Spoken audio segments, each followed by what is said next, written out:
I'm Jim Kircher, and we're in the Mississippi River town of Caruthersville, Missouri. Across the river, that's Tennessee.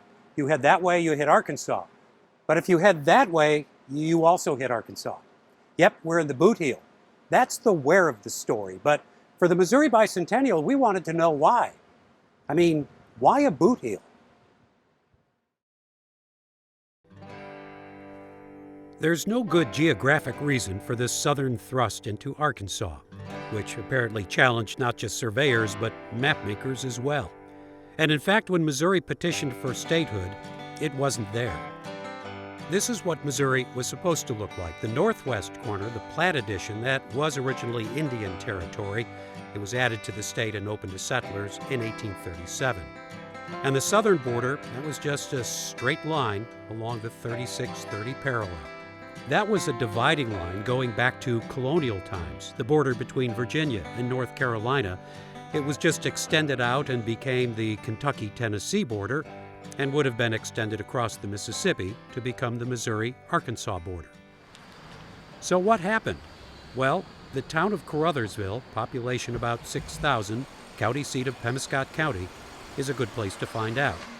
And what you find out is it's not so much a question of why, but who? Yeah. So that's him up there, right? That is John Hardin Walker. Now We met with Donald Jeffries of the Pemiscot County Historical Society to learn about the man considered the father, sometimes called the czar, of the Missouri boot heel. Is it really one guy who made this happen? Actually, with some assistance, but it was primarily him. John Walker came from Tennessee to settle in this region in 1810. Not an easy place to make a living. It was swampy, prone to flooding, sparsely populated. And when the big New Madrid earthquakes hit in 1811, 1812, a lot of people who survived simply moved out and never came back. And Walker stayed. Yes. He might have seen the post-earthquake situation as an opportunity. Yes, he did. Because if other people are leaving, that's just more land for him. Right? Yes. He had immense land holdings with the farming that he was doing on what he could, and but he also had immense herds of livestock.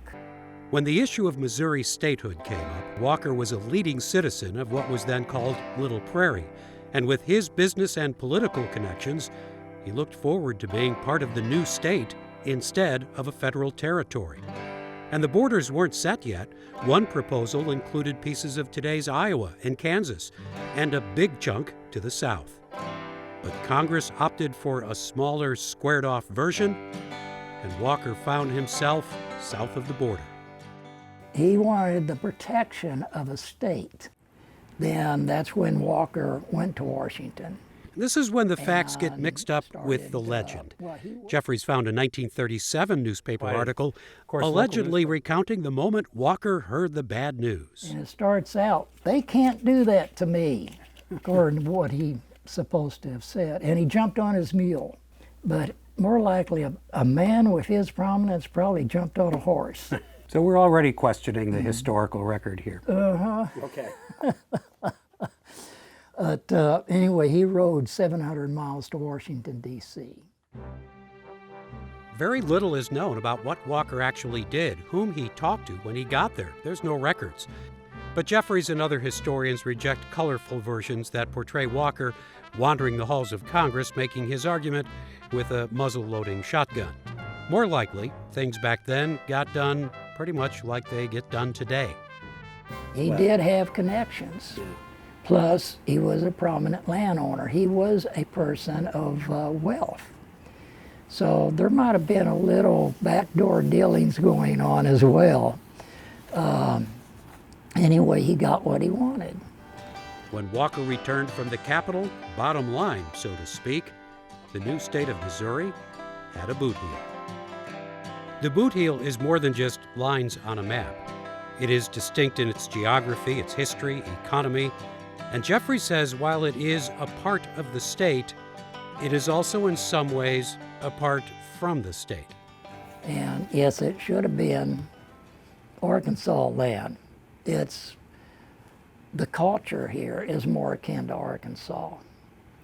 You go up to Cape Girardeau, it's different culture. But, Walker did what he did, and here we are today. If you're looking for signs of this chapter of Missouri history, and I am, you don't have to go very far, because John Hardiman Walker is still here, right in the center of town. Just a short walk off the main street in downtown Caruthersville, you will find his grave and a plaque placed here by the DAR. John Hardiman Walker, 1794-1860, enterprising citizen of Little Prairie. Through his efforts, the Boot Heel became a part of Missouri. So that's the story of the Boot Heel, a story of a time and a place and a man who 200 years ago literally helped reshape the state of Missouri. For Living St. Louis, I'm Jim Kircher.